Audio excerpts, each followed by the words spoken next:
Good evening, everybody. Yesterday was International Menopause Day. 1 in 10 employees working in the financial services sector are currently going through the menopause. It's 1 in 10. For almost half of employers experiencing the menopause, it makes them less likely to want to progress in their role. And for a quarter, it's the reason why they are more likely to retire early. Wow. The report uncovered a number of sort of key findings as well. And so I'm looking this way because I'm reading on my second screen. A culture of silence means that the impact of the menopause is hidden. Only 22% of the women experiencing the menopause disclose their status at work, only 22%. Worries about social stigma are a bigger blocker to disclosure than preferences for privacy. And there was strong support and for action to reduce that stigma. The second major finding was with the right support, women can stay and progress in their financial services careers. Women in the research had a clear message. Just as employers have with mental health, there's a need to break the stigma and taboo on the menopause. Most of the women who they spoke to who reduced their seniority or left their roles believed that if they'd known more about the menopause and were being given support by the people they work with, they would have stayed on and progressed. Clearly, this is a major problem. I hope tonight, with Kate's help, we can do two things. Firstly, let's try and understand actually what the menopause is, what's going on, the physiological aspects of the menopause, and then once we've done that, perhaps we can have an open discussion about how we can support those people who work for us or who we work for, who are going through the menopause, and indeed other colleagues during this period in their lives. What are the do's and the don'ts? So without further ado, I'm going to introduce Kate. So Kate. Hi everybody, it's lovely to see you here this evening.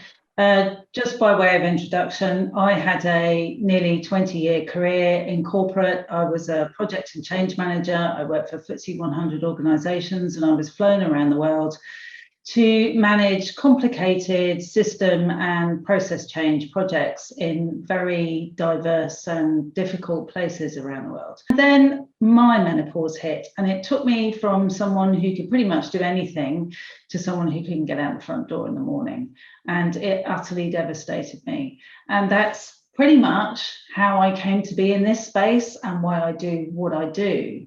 So what is this menopause? Menopause, well, menopause we call something that has three very distinct phases. In socially, we call it all the menopause. And the perimenopause, which is the first phase, is the bit prior to your actual menopause. And peri just means around, and that's when women start to experience those symptoms. And importantly, women stay fertile right up until the very last period. And I say that because I seem to meet quite a few women at the moment who are getting pregnant within this phase. And then what happens is your ovaries are running out of eggs, and as you're going through this process, all your hormones are essentially going haywire in an attempt to try and keep this process going. But you get to a point where there's so few left that your body goes, oh, okay, that's fine, I've got that now. And it starts to stop trying to do that, and you have your last period. Now, then the next 12 months, that is actually your menopause. So from that point as soon as you've gone over the 12-month periods, and because of the nature of menopause, so you go 3 months without a period, then 11 months without a period, then 10 months, until you get to the 12 months, the next day you become postmenopausal, and that's where you stay for the rest of your life. Now, there are 3 key variables in menopause, and that's one of the reasons why they're the reason why many organisations have been reticent to get into this space, because it's completely and utterly non-standard. And it's as unique as a woman's fingerprint. It really is. So those variables are, firstly, duration.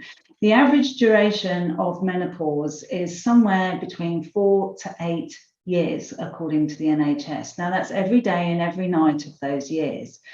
And as it's an average, obviously there are some women who go through it for less time, and then there are women who go for much longer, so in excess of 10, and I see women all the time in that space. So duration is incredibly variable. Then come the symptoms, of which there are over 40, and they affect every aspect of women's lives. And most women I know, and I count myself amongst them, think that this is going to last a year, they're going to have 2 or 3 symptoms, and then they'll get to the other side. Well, I collected 29 of these, and it was extremely, extremely difficult, which brings us on to the third variable, which is severity. So if you collected 4 women around a table drinking tea, one of them would be wondering what on earth this was all about, because there's no problem at all. A few variable periods, that's your lot. 2 of them will be thinking, yeah, it can be pretty tricky at times, but with some support and some lifestyle changes, they'll make it through without too many difficulties. Then the last one at the table will be having a life-changing and debilitating experience. And they will be thinking, oh my God, I don't know how I'm going to survive this. And that was me. Okay. So your book's entitled The Second Phase. And there are also post-menopause. There are some major benefits as well. Do you want to talk about those? Yeah, so we focus a lot on how difficult this can be, and it's very important that we do. But equally, on the other side of this, women are entering into a power phase. And that's a story we don't talk about a great deal, but we should, because as women's estrogen is declining, what happens is estrogen is your mothering hormone. It's the one that in an evolutionary sense is there to help us bond groups together, put us at the back of the queue, make sure that we keep relationships going, that we nurture, all those sorts of things. And as that estrogen falls away to sort of prepubescent levels, what happens is women elbow their way to the front of the queue, their personal queue, and they never leave it again. They are, as men are at this phase in their life, they're most aware, most able, most informed, most experienced. But in addition to that, they are at their most focused, most driven, and most able to be both of those than they have ever been in their lives. So they are an incredible asset if what they want in life is that career. When they focus on it, they become absolutely determined to achieve it. And that is where the power of this lies. And we need to empower women and get them to recognize what's coming, because we don't talk about it, women don't know it's there, and therefore it just kind of drifts by.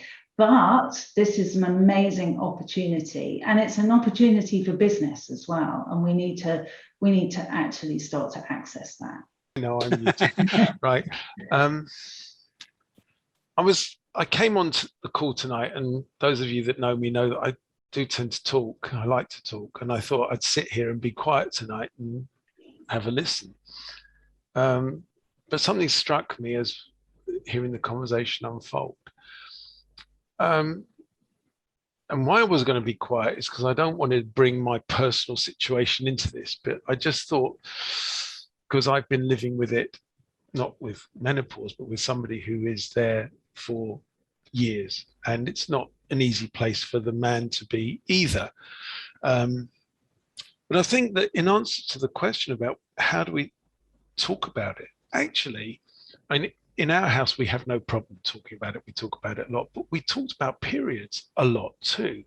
And the truth is, in the workplace, everything's, from a man's point of view, is period is something that we don't think about, we don't talk about. Women deal with it outside of work. They don't even bring it to work, do they? Right? You know, this idea that, and until we can start talking about periods, how can we talk about the post-period period? You know, and actually it's a mystery to so many men. So many men even don't even know what's happening with their own partners and their own wives, let alone in the workplace.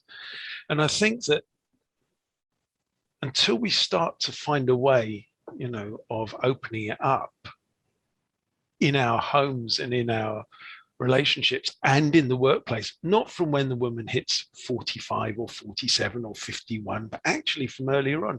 You know, how many, you know, I've been doing so much training at the moment, and people talking about banter and the amount of banter that goes on in the workplace, talking about PMT and all this sort of stuff. Oh, she must be on it right now. Look at how she's behaving, all this sort of stuff. And it really goes on every day in every workplace. And until we address that sort of issue, how can we address something that follows it? So it's not an answer, but, you know, it certainly comes right up there that somehow it's got to be, this is what you have when women are in the workplace. You have periods and you have menopause, and it's just there. Sorry, I mean, I certainly don't mean to be flippant about it, and I'm 100% supportive of anything that we can do to make it easier, but I think that starting early education is what I go for. Well, that comes back, Mark, to the point of the previous conversation about knowing when to call someone else out about it, because those jokes do happen, and it's easy to be in a group of men and just laugh with them. But actually, it will take men to actually stand up and call other people out. Yeah. Totally agree, Derek. Because sorry, just going back to what I said, I think that we, you know, when I saw this, I thought, what have we as men got to say? You know, we are partners in this, and I think that, you know, we just have to learn our place and how we can best be supportive, because the more supportive that we can be, whether it be at home or at work, it will make the situation better for us too. You know, and that's the reality of it, isn't it? In 5 points then, just for me to kind of take away. So I think it's normalize the conversation wherever possible. Don't be scared to use the terms period, perimenopause, and menopause in conversations. So if I observe a change in behavior and feel I need to know what's up, whether that be my friend, colleague, significant other, or even mother, then if I can, find an appropriate time to have a conversation with them in private and say I've noticed them behaving a bit of out of character and wanted to check they're okay. But obviously don't assume that what they've considered. Don't forget that we could be suffering in silence at this point. Maybe even suggest that menopause could be a reason, and build rapport by sharing any insight you can draw from your frame of reference to comfort her. Then I think, as someone who has a vested interest in this female life, offer to come up with a plan together. I guess this is where the role of the male ally comes in. As Kate said, this could be invaluable when you go to the doctors and need to insist on seeing the female health specialist because the GPs are being uncooperative. Or this is, as a male at work, you need to be understanding that some days will be good, some will be bad, but like with every other health condition, a plan can make all the difference. And then throughout the whole process, I think respect and confidentiality are key. So, Sebastian, earlier on in a private chat, you asked me to summarise. It feels like you've done it, and good on you, mate. I think that was an excellent summary.